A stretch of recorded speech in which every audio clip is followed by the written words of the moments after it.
Hürmetli vatandaş, bugünkü leksiyalarımızı başlayınız.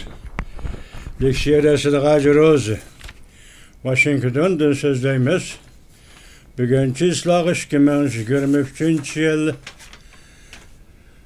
12. ayının 8. günü. Heptiga cüme vatandaş. Bugün sizlerge sözdeydiği leksiyalarımızdan içinde mesela fevkalade vaziyetteyimiz, atayımız, şundaq dep desek boludu. Hazır bu vaziyet Ukrayna vaziyetiga, yani Ukrayna uruş meydanı vaziyetiga bağlı kaldı o'ttirg'i çıktı. Bu o'ttirg'i çıkanda asasen tahminen manisi Amerika Qo'shma Shtatlari hükümeti hazır Ukraynaga endi harbiy yordam berelmeydiganligi mazmuni da o'ttirg'i chiqqan vaziyet ekan bu vatandaş. Bugün sizlarga bunu yetkizimiz. Evvel muşunun leksiyanın teksiti, yoki real teksiti bilan xabardor bo'ling. Undan keyin ondan qo'shimcha tahlil qilali vatandaş. Bunda gap G'arb dunyosi mavzumunda. G'arb dunyosi titildoshga boshladi. Mavzuli xabar 12. ayının 7. günü Van Beit orbitida e'lon qilindi. Xabar mundaq boshlandı. Ukraynadan yetib kelayotgan xabarlar kishilarni bearom qilishga boshladi. O'xshashda titildosh va maislik G'arb diplomatlarining yuz chiroyida aksi etishga boshladi.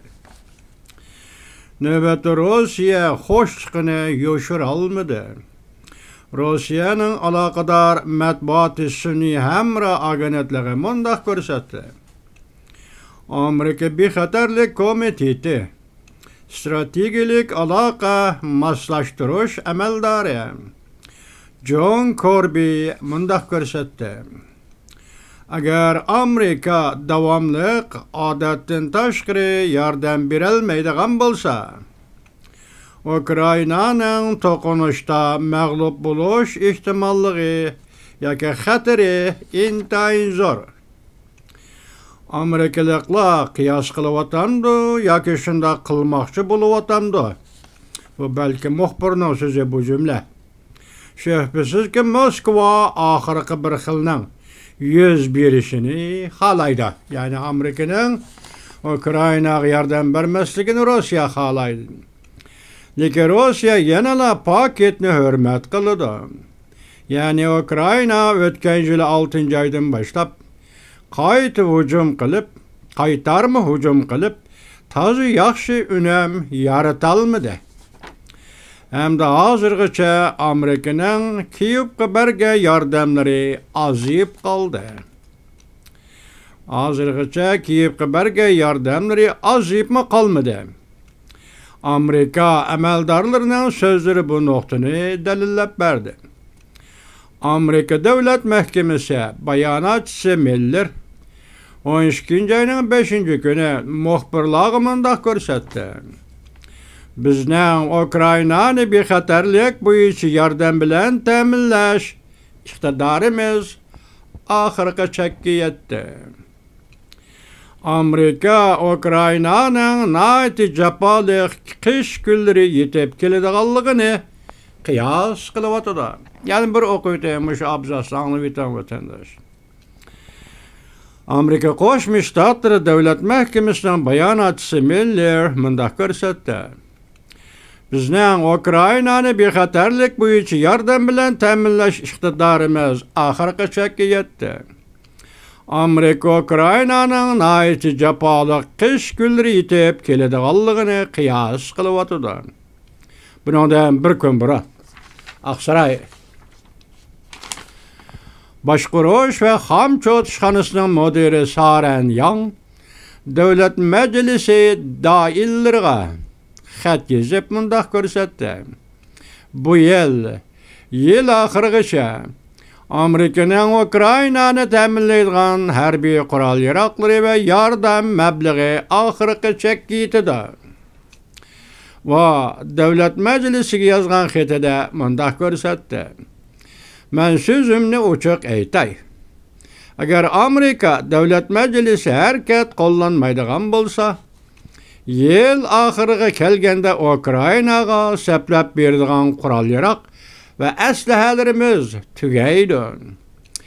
Amerikaning harbiy qurol-yarog' tashkilotidan aslahalar bilan ta'minlash manbai ko'pchilik ajoyib g'aroyibotga ega harbiy qurol-yaroqlar tashkiloti deb hisoblansimi, navbatga talabni qondirolmaydi. Ukrainani qat'iy turib qo'llab kelayotgan Aqsaray davlat bexatarligi maslahatchisi Jack Sullivan o'xshashlar shundoq ansirashdi bo'ldi. Mundaq ko'rsatdi. Bundoq foydasiz vaziyat agar o'zgarmaydi ekan, oqibat bizning pulimiz oxirlashay deb qoldi. Bizning pulimiz oxirlashayan tugay deb qoldi. Biz de vaqtmi qolmadi. Ya'ni bu xonim deydiki, bizning Ukrainaga yordam beradigan pulimiz tugay deb qoldi. Hamda vaqtmi qolmadi. Ukrainani qo'llashga bilet tashlash qarishtirdigan bo'lsa, Ukrainani qo'llashga bilet tashlash qarishtirdigan bo'lsa, bu bilet tashlash Prezident Vladimir Putinning strategik o'rnini yaxshilagan bo'ladi. Bu qandaq bilet tashlash ekanligini men tushunmadim. Davlat Majlisining bilet tashlashimi yoki boshqa tushunmay qoldim. Jack Sullivan Davlat bexatarligi maslahatchisi Jack Sullivan matbuotning ziyoratini qabul qilganda ogohlantirib shunday dedi.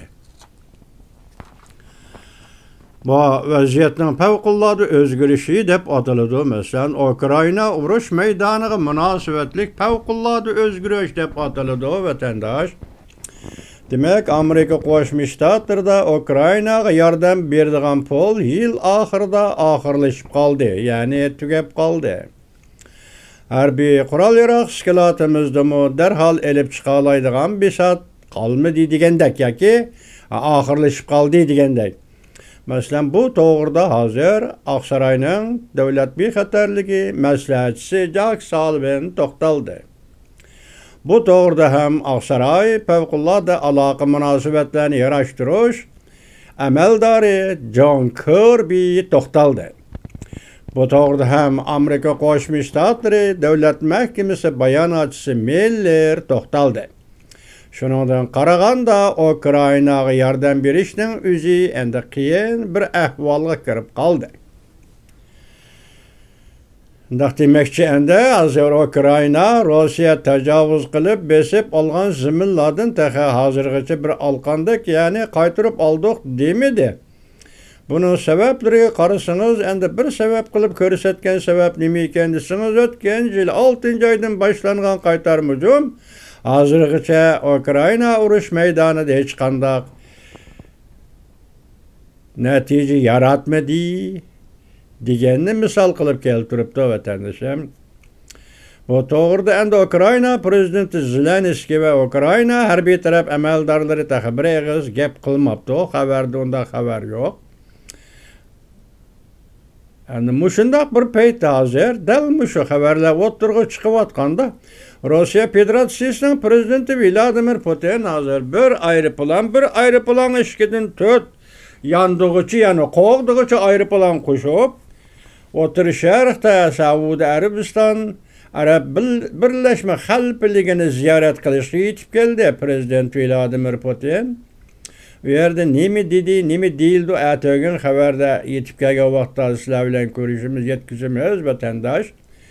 Ahvol mana mushu yerda, endi Ukrainaning urush maydonida vaziyat mushu darajada o'zgarsa, O'rta Sharq urush maydoni, Isroiliya Hamas urush maydoni yana qandoq o'zgarish bo'lishi mumkin? Bulamdi-yu, yakunda emas. Undan keyin Ulug' okean, bu Yiroq Sharqda Xitoyni markaz qilgan mustabidlar guruhi qandoq harakat qilishi mumkin? Masalan, Janubiy dengiz, Tayvan degandek. Markaz Sharqiy Shimoliy Osiyo, masalan, Koreya, Chavshan degandek. Bu davlatlarga bu vaziyat qanday ta'sir ko'rsatishi mumkin? Siz buni, men buni faraz qila olmaymiz, qiyos qila olmaymiz vatandoshlar. Hazır Ukrayna vuruş meydanı mana muşundaq. Hazır Amerika Qo'shma Shtatlari yordam berelmese, masalan, G'arb davlatlarının başqalari mı yordam berelmeydi. Ularning harbiy qurol-yarog' skilati bardoshlik berelmagan bo'ladi. Ularning mı yordam berish puli ve moddiy lavozimlari mı oxirlashgan bo'ladi. Bu vaziyatdan endi dunyo qanday ta'lim olishi mumkin ve bu vaziyatning bu o'zgarishi keyingi vaqt ichidagi vaziyat omillariga va reallikning boshqa sohalariga yana qanday ta'sir ko'rsatishi mumkin. Bu bizga sizlarga so'zlaydigan vaziyat emas, vatandoshlar.